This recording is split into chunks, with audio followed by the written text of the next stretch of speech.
There's a big YouTube person called Super Eye Patch Wolf. You might know about him. He's the second most popular Irish YouTuber. Around 4 years ago, he uploaded a video titled "Professional Wrestling is Stupid and Beautiful and I Love It." The video is obviously not new, but I just came across it a couple weeks ago, so it's new to me. In the video, he makes the case for professional wrestling as a legitimate vehicle for storytelling. Now, I don't watch pro wrestling, so I could not possibly try to refute his points even if I wanted to. But what I realized as I was watching his video was that none of these arguments really work for someone who has tasted the absolute bliss that is real combat sports. Meaning even for someone ignorant of pro wrestling and just taking Super Eye Patch Wolf's word for it, accepting every point he's making uncritically, it still becomes evident to me that MMA makes pro wrestling completely obsolete. Before proceeding, we must clarify something. The word obsolete is not a value judgment. Being obsolete is not the same as being bad. There's nothing wrong with having a preference for an obsolete thing. However, the obsolete thing is by nature suboptimal. Watching pro wrestling while real combat sport exists is like watching movies on VHS tapes. There's nothing wrong with it, and it can be someone's preference. What someone cannot do is claim that pro wrestling offers anything that MMA does not. And at one point in Super Eye Patch Wolf's video, he does just that. Super Eye Patch Wolf calls pro wrestling a highly choreographed physical theater, with narrative arcs, character development, meta-narratives, and so on. Fair enough. He compares it to choreographed fights in action movies. I mean, we know that those are fake, but we still enjoy them, right? Again, a perfectly valid point. Honestly, most of what Super Eye Patch Wolf says in his video is perfectly reasonable, and anyone who watches the video would probably walk away from it with at least some respect for professional wrestling as a craft, even if it's not their cup of tea. But there's one line in the video which we can take issue with. The fakeness of professional wrestling, as he argues, is what differentiates it from conventional sports. After all, it's through this fakeness, through this scriptedness, that professional wrestling can construct narratives. He says if someone wants to watch a genuine contest of skill and strength, then why not just go watch UFC? I will suppress my inner pedant and not comment on his saying UFC instead of MMA. The more important issue here is that Super Eye Patch Wolf does not seem to understand the spectacle side of MMA. MMA, he says, is a competition, whereas wrestling is a story. The implication here is that the sport of MMA lacks stories, and of course that competition and story are mutually exclusive. But of course anyone who's really into this sport knows that that's not true. If anything, the sport consistently manages to create stories that even the most well-paid and talented writers struggle to do. And these stories have the added appeal of being told through the prism of a real-life man-on-man blood sport. Remember at UFC 278 when the heavy underdog Leon Edwards scored a head kick knockout against the dominant champion Kamaru Usman in the last minute of their fight, snatching victory from the jaws of defeat and becoming champion after an arduous path to even getting a title shot? That fight in itself was a great story, but it's even better when you know Leon's career and background. His constantly being overlooked in spite of his impressive win streak, his being clowned by fans after the inexplicable popularity of three-piece and a soda memes, and before any of that, his growing up in poverty and deprivation. I mean, there's a reason why his post-fight speech sounded so cathartic. It's because it was. Many commented that the advice Edwards was getting in his corner from Coach Dave Lavelle made the fight feel like a boxing movie. We have to realize that boxing movies are inspirational because they're based on boxing.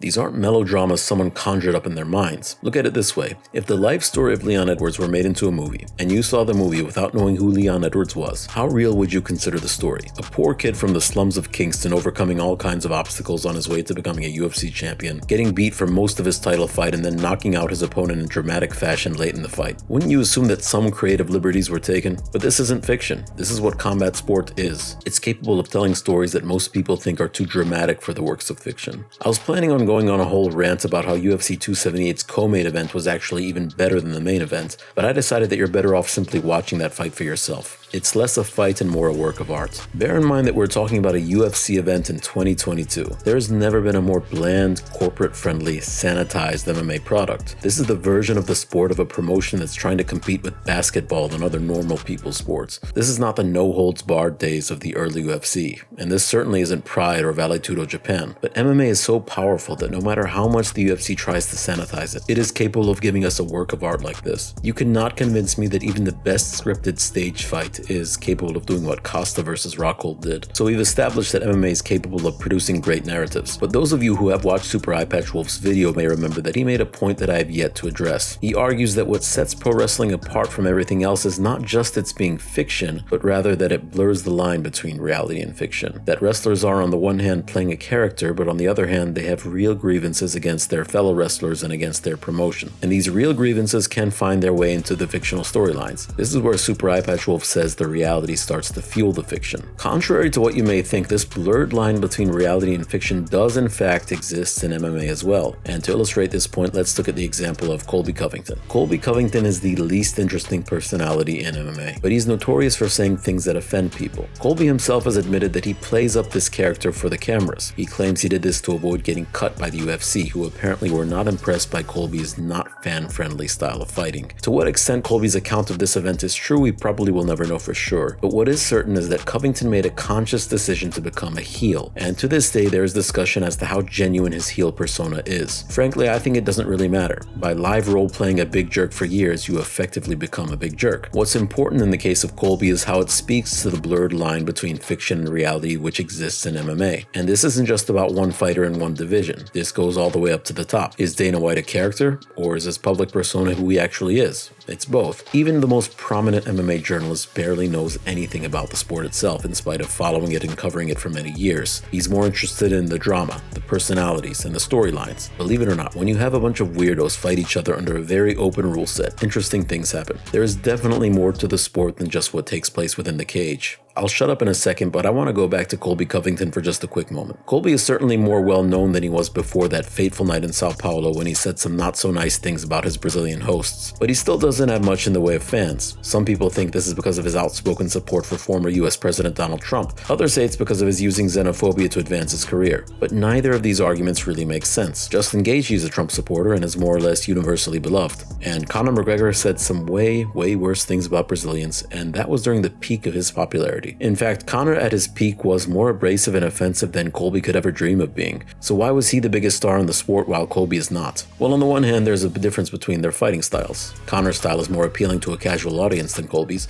but another very important factor is people don't buy into Colby's heel act. They think he's bad at it, that his lines are pre-rehearsed and unnatural, that he tries too hard to be witty, and that his brash, arrogant personality is entirely manufactured. Basically, people see Colby as someone who is just putting up a front. So if there are two things to take away from this video: 1. MMA offers everything that pro wrestling offers and does so more authentically. And 2. It's okay to be a jerk if you're good at it.